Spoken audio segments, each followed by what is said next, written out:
science news. Time for the science news. Okay, we actually have science news this week. All right, yes. Oh, top, everyone's heard about it. You know, the early return from from space. Yes, yeah, crew came back. Yes, the crew member of concern is doing fine, said Jared Isaacman. Yes, still undisclosed. I mean, maybe it's come out since somewhere someone's leaked it, but very tight-lipped. They don't really know what the condition was or who the astronaut was that had the problem. So I don't know.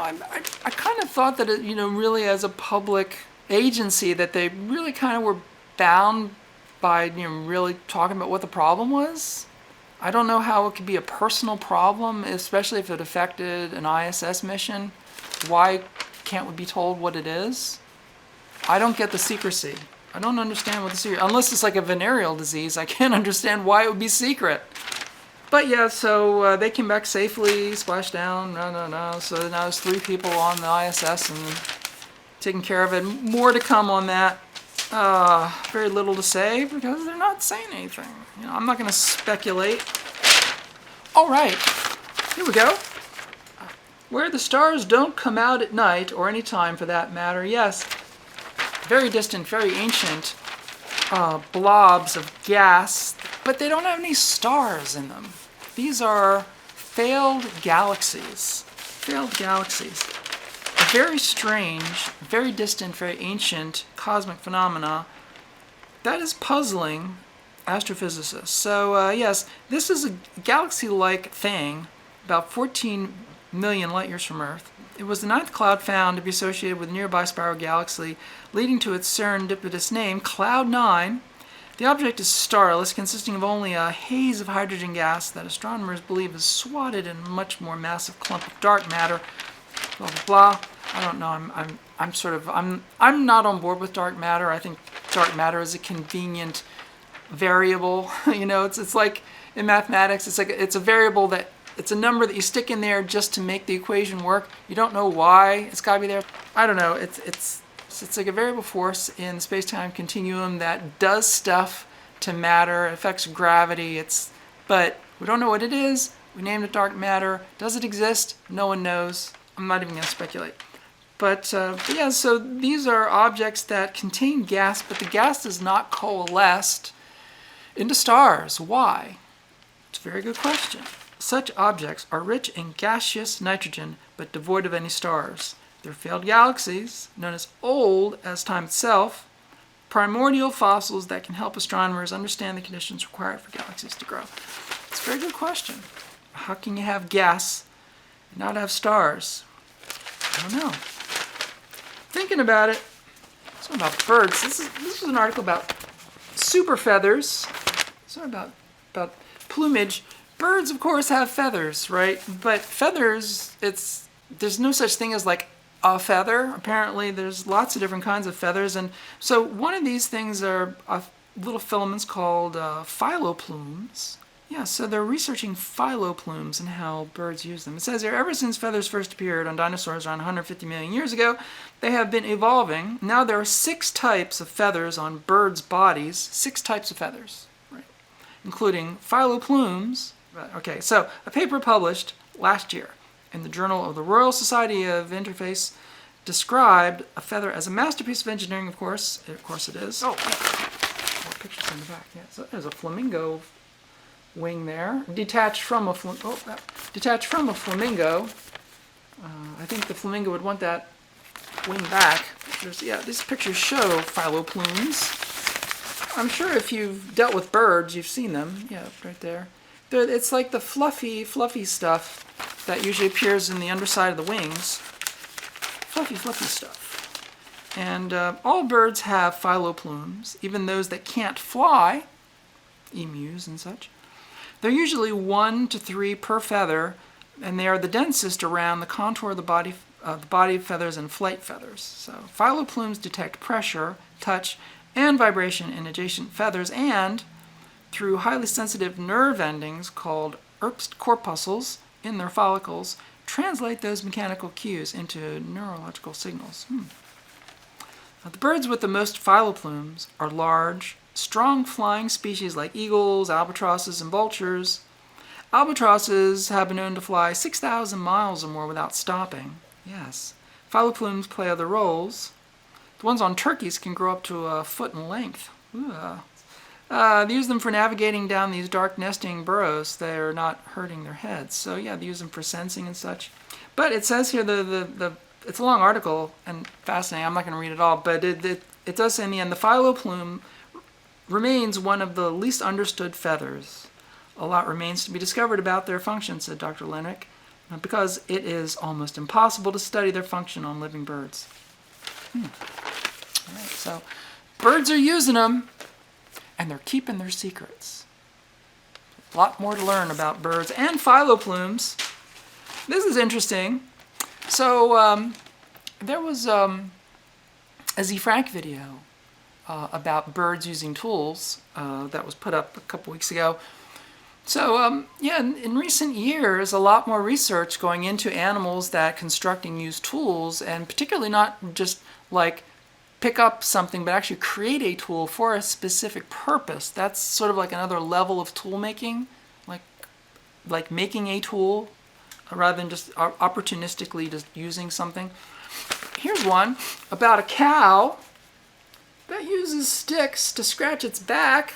Yeah, there she is there. Yeah. Researchers say it's the first specifically documented case of a tool being used by cattle. Veronica has demonstrated more advanced scratching skills, deploying different ends of a wooden broom to target different parts of her body. It is, scientists say, an example of flexible tool use, a behavior that is relatively rare in the animal kingdom. Well, I guess it's rarely observed. We don't really know. I mean, it's not like we've got spy cams on every animal out there. But yes, Veronica's capabilities, quote, should give us some pause and perhaps also motivate us to look at livestock animals differently. Last summer, researchers repeatedly placed a broom on the ground in front of Veronica. She readily picked it up, using her tongue to grab onto the handle, securing it with her teeth, and then aiming for the broom somewhere on the back half of her body. Over the course of 70 or so trials conducted over several days, she used the broom to scratch herself 76 times, researchers found. Quote, so for her, using this tool to scratch herself was something that she was really, really looking for, Dr. Austin McCarr said. So when she scratched the thick, rough skin on her back, she tended to use the bristled end of the broom. But when she targeted her underside, like the udder or other belly flap, she tended to use the wooden handle of the broom to gently prod and push the softer, more sensitive skin around. We know that they have emotions, he said. That they have sophisticated problem-solving behavior. There's apparently still a big mismatch of what we anticipate and these animals can do and what they can actually do. Some of the other apparent tool users are Brahman bulls, members of a different cattle species that originated in Asia and diverged from European cattle. It suggests the ability of tools is something that lies deep within the nature of these animals.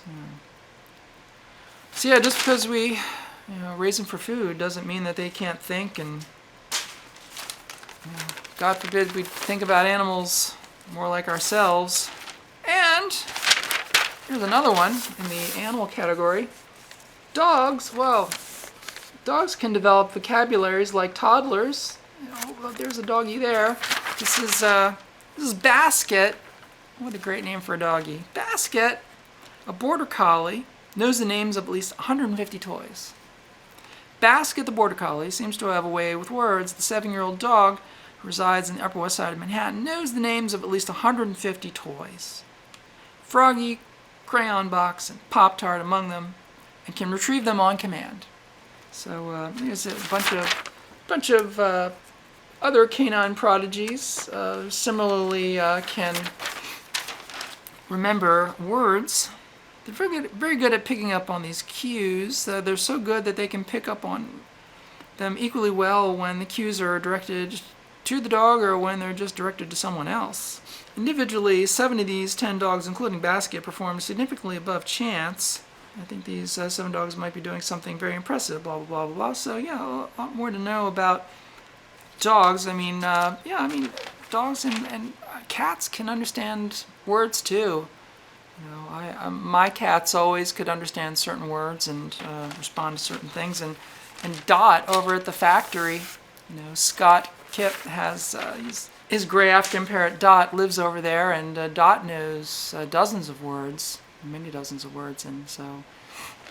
But yes, more to learn about animal brains. Okay. This was interesting. I thought, this is in the United States. After a rail disaster, Ohio town fights for recovery. But this is the reason these sheds. You see them there. These sheds, and they've got lights and cameras. Get cameras up and lights, so as trains pass by, these sheds have detectors that automatically illuminate and scan the whole train as it runs through at speed. These are detectors that Norfolk Southern has installed.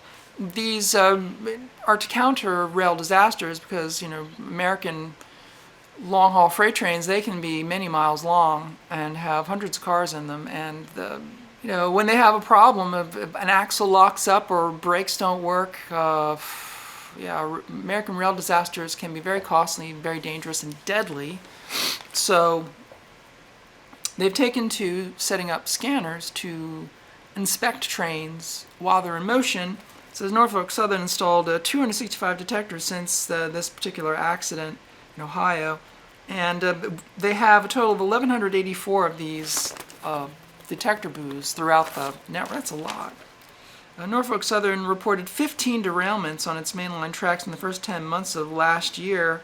That was up from 12 in all of 2024, and well below the average of 41 in 5 years back. Yeah.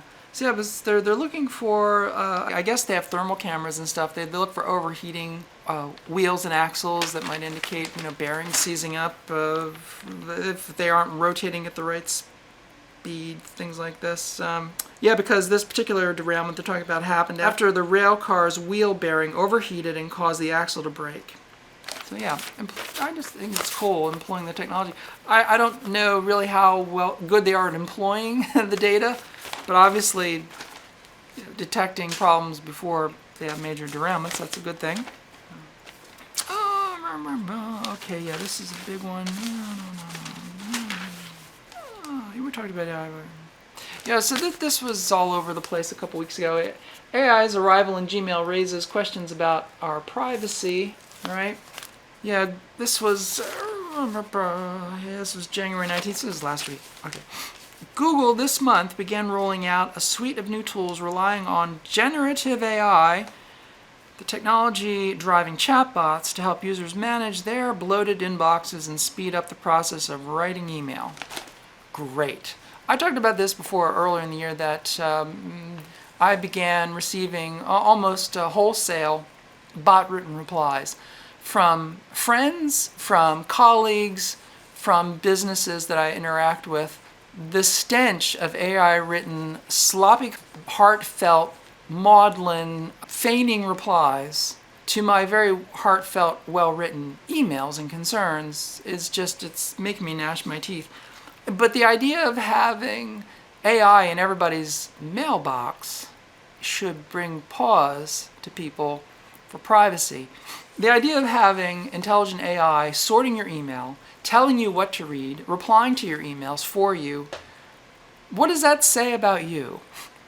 That you're letting a machine determine what's important to you, and you're letting a machine reply to your friends. What does that say about you? The first time that I got an AI written response from a friend of mine, I made a video about it. I didn't know what to think. I haven't talked to that person since, and I probably won't ever again. This problem goes two ways. There's the problem that, what does it say about the person that employs AI tools to work their email box and to make the decisions for them about what's important to read and what's important to say? That's one thing. But there's another side of this, which is that you're a person who's never going to do this. You're a person who's never going to let a bot speak for them, but you're sending emails out to people who have these generative AI bots looking at the emails and digesting them. So you're inadvertently feeding bots by emailing people. And so you might be wanting to do private correspondence with someone and thinking that email is a somewhat private way to talk, but it isn't anymore because a bot is reading that email, digesting that email, and that bot is part of a global kraken with no walls or borders and has no rules and no laws governing what it can think, what it can remember, and what it can do with the information that it sees. And so you might be, for instance, talking with your doctor about a medical issue, but your doctor's using a free online email box AI that's reading your very private email, and now Google knows about your problem, and then all of a sudden you're watching a YouTube video and an ad comes up for a medicine for that problem. You're like, oh wow, that's really coincidence. What are the chances of that? Your problem is now public knowledge, and you're being marketed on that problem.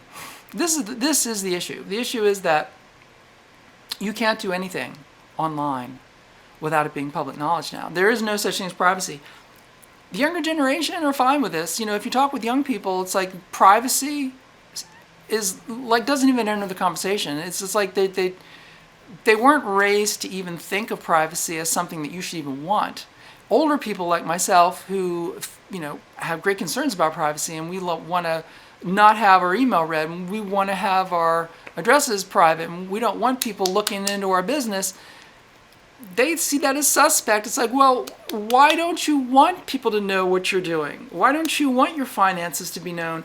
Why don't you want it to be out in the open? What are you hiding? Because they grew up in that generation, and it's like that everything's got to be out front. You can't keep something private. It's all got to be in your feeds. Everything you think, everything you do, it's got to be in your feeds. There is no such thing as privacy. If you only the people who have private lives are people who are doing bad things. That's the reasoning. But you see, we grew up in a world that was very different. We know very different. We know that privacy is something that if everyone doesn't have privacy, then privacy is a luxury. And so your enemies and those more powerfully than you, they have privacy. And if you don't, then the hand is on top of you. Because those with the knowledge about you have the power. It does not go in two directions. And so people who have a problem with people who want privacy don't realize that there was a time when privacy was battled for because it was known damn well that if someone knew your secrets and you didn't know theirs, that they had power over you and you did not have power over them. And that is the situation now where we have entire generations of people who've just gushed everything. They have lived their lives with the idea that nothing should be private, nothing should be privately owned, including one's own life. And they have ceded all of their power to people in the higher echelons that have absolute privacy. You're never going to know their secrets. They know all of yours.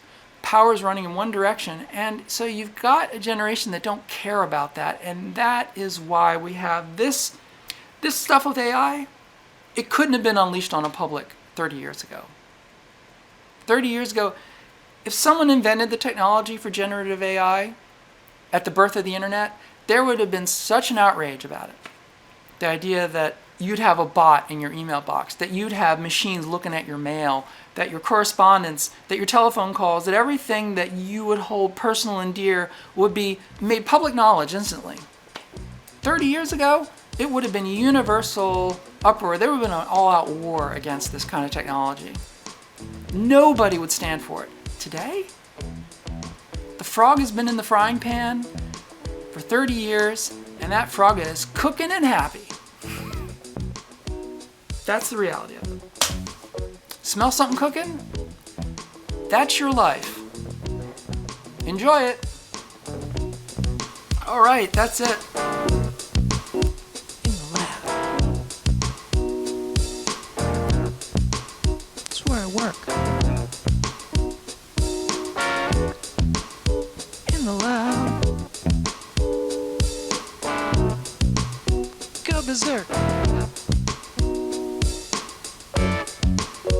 In my lab. That's where I work.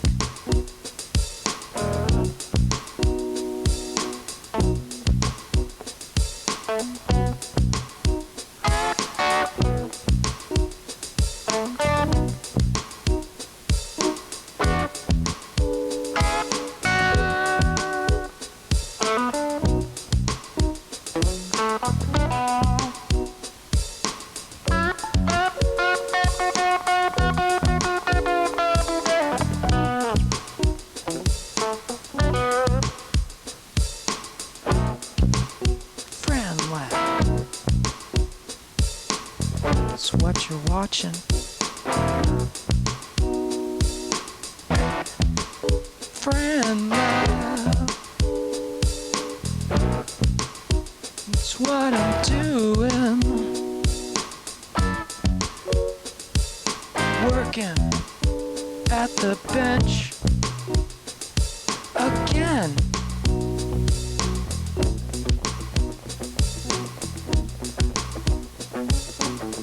I'm Fran.